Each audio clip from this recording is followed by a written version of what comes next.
আসসালামু আলাইকুম। আমি জ্যোৎস্না গুনগুন রান্নাঘর থেকে বলছি। আশা করি আপনারা সবাই ভালো আছেন, আমিও ভালো।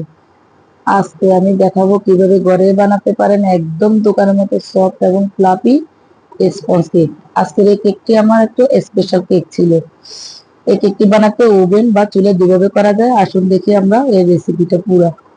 এই জন্য প্রথমে আমরা নিব 6টা ডিম। এখানে আমি 6 ডিমের এক 3টে স্পঞ্জ কেক বানাবো। এর জন্য নিয়েছি আমি 1.5 কাপ ময়দা।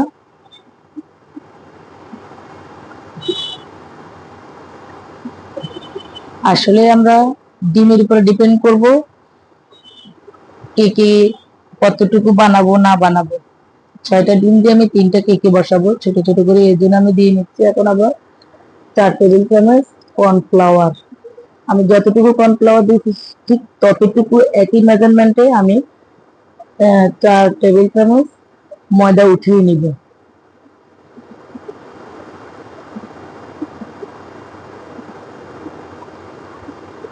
এখানে আমি দিয়ে দিব 1.5 টেবিল চামচ বেকিং পাউডার।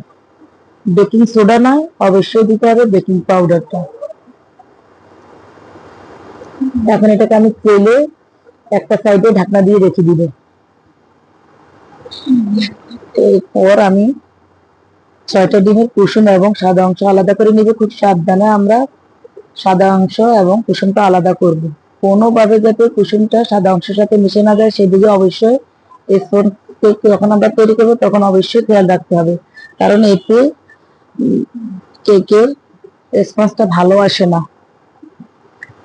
যেহেতু আমি 1.5 কাপ ময়দা নিয়েছি সেজন্য আমি 1.5 কাপ চিনি নিব। সবসময় আমরা মনে রাখবো যে আমাদের ময়দা যতটুকু যাবে ঠিক ততটুকু চিনি যাবে। এই 1.5 কাপ চিনি আমি একসাথে দিব না, আস্তে আস্তে দিব এবং আস্তে আস্তে বিট করতে থাকবো।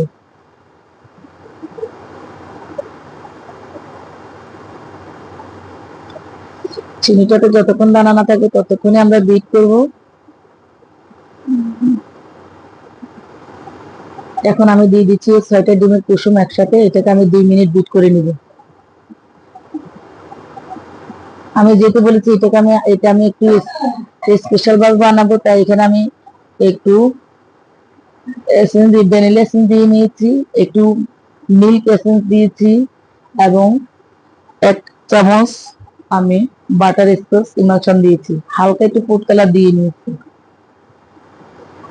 আসলে এই কেকটা আমি আমার ছেলের বন্ধুর ওয়াইফের জন্য নিচ্ছি। তারা সবসময় আমার হাতের এই টাইপের কেকটা খুব পছন্দ করে। এখানে আমি দিয়ে নিচ্ছি 1/4 কাপ রান্নার রেগুলার সার্ভিং তেল 3 বারে দিয়ে নিচ্ছি। এটাকে আমি 1 মিনিট বিট করে নিচ্ছি, বেশি বিট করার দরকার ছিল না। এখানে এখন আমি শুকনো উপকরণগুলো অল্প অল্প করে ছেড়ে দিব। একসাথে আমরা শুকনো উপকরণগুলো অবশ্যই দিব না, অল্প অল্প করে দিব এবং হালকা হাতে এটা নাড়াচাড়া করব। বেশি একটা নাড়াচাড়া করলে আমাদের ফোমটা নষ্ট হয়ে যাবে। তবে বেশি নাড়াচাড়া করব না, আস্তে আস্তে দিব এবং আস্তে আস্তে নাড়াচাড়া করব।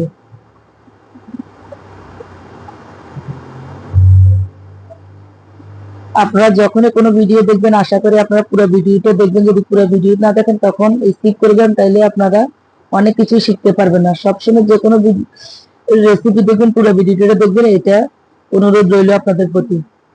এবং আমার এই ভিডিওটা যদি আপনাদের কাছে ভালো লাগে তাহলে অবশ্যই একটা লাইক দিয়ে যাবেন এবং কমেন্ট বক্সে জানাবেন আমার ভিডিওটা আপনাদের কাছে কেমন লেগেছে। আর যারা আমার এই ভিডিও চ্যানেলটাকে সাবস্ক্রাইব করেছেন তাদের সবাইকে অসংখ্য ধন্যবাদ। যেহেতু আমার এটা নতুন চ্যানেল, আশা করি আপনারা যারা এখনো সাবস্ক্রাইব করেন নাই তারা একটু করে যাবেন দয়া করে, কারণ আপনাদের সহযোগিতা পেলে, সাপোর্ট পেলে আমরা আসলে সামনের দিকে এগিয়ে যেতে পারবো। নতুন নতুন রেসিপি নিয়ে আপনাদের সামনে হাজির হতে পারবো। তৈরি হয়ে গেল আমার 3টা কেকে তৈরি হয়ে গেল। এখন আমি এটাকে ডেকোরেশন করব। এখানে আমি একটা কেকের শুধু ডেকোরেশন দেখাবো, 3টা কেকের ডেকোরেশন দেওয়া সম্ভব নয়, কারণ এতে ভিডিওটা অনেক লম্বা হয়ে যায়। আমরা অনেকে হয়তো এত বড় ভিডিও দেখতে পছন্দ করি না, তাই আমি একটা কেকের ডেকোরেশনটাই দেখাবো। এর জন্য আমি এখানে 1 কাপ নিয়েছিলাম ট্রপিক্যাল হুইপ ক্রিমটা। আপনারা চাইলে অন্য কোনো ব্র্যান্ড নিতে পারেন, কোনো সমস্যা নাই। যেহেতু আমি স্পেশাল বলেছি তাই এটার ক্রিমের মধ্যে আমি একটু milk essence, butter Scotch emulsion এবং একটু হালকা ফুড কালার দিয়ে নিব। কেউ যদি চান না দেওয়ার জন্য, তাহলে এই ক্রিমের মধ্যে কিছু না মিশালে হয়, কারণ এই ক্রিমটাতে কিছু না মিশালেও চলে। তবে যেহেতু আমি একটু স্পেশাল বলেছি, তখন আমি এটাতে সেজন্য ইউজ করেছি।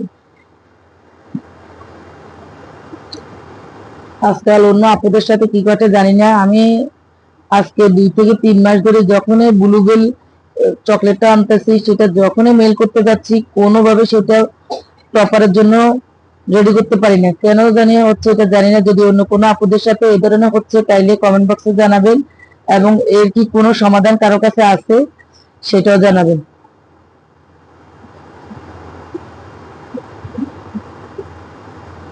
খুবই বাজে অবস্থা হচ্ছে বর্তমানে চকলেট টপার নিয়ে।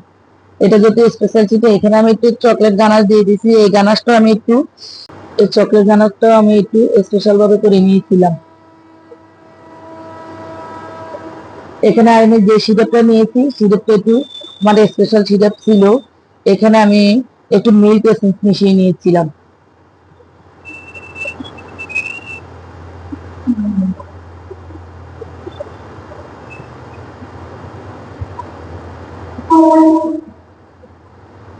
জানি না আসলে কারোর সাথে এমন হচ্ছে কিনা, জানি না। আমি যতবারে ইদানিং ক্রিমের জন্য বাজারে যাচ্ছি, বেশিরভাগই শোনা যাচ্ছে যে ক্রিম পাওয়া যাচ্ছে না। আসলে এটা কেন হচ্ছে কিছুই জানি না। যে ক্রিমের দাম ছিল 200-250 টাকা, সেটা হচ্ছে 350-400 টাকা, এমনকি অনেক সময় 400-450 টাকা দিয়ে আমরা ক্রিম পাচ্ছি না। এটাকে আমি এখন একটু ফ্রিজে রেখে দিব।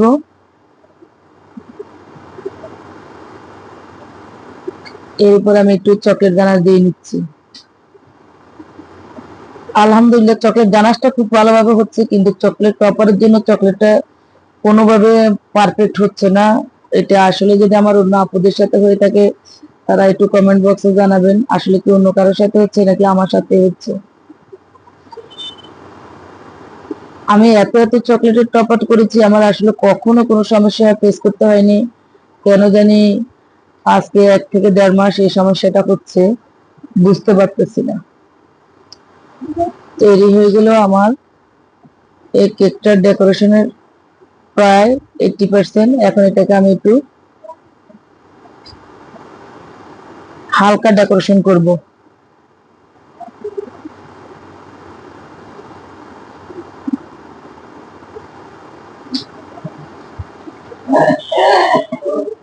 আশা করি আপনাদের অনেক ভালো লাগবে। আপনারা একবার হলো ট্রাই করে দেখবেন এই স্পঞ্জ কেকটা।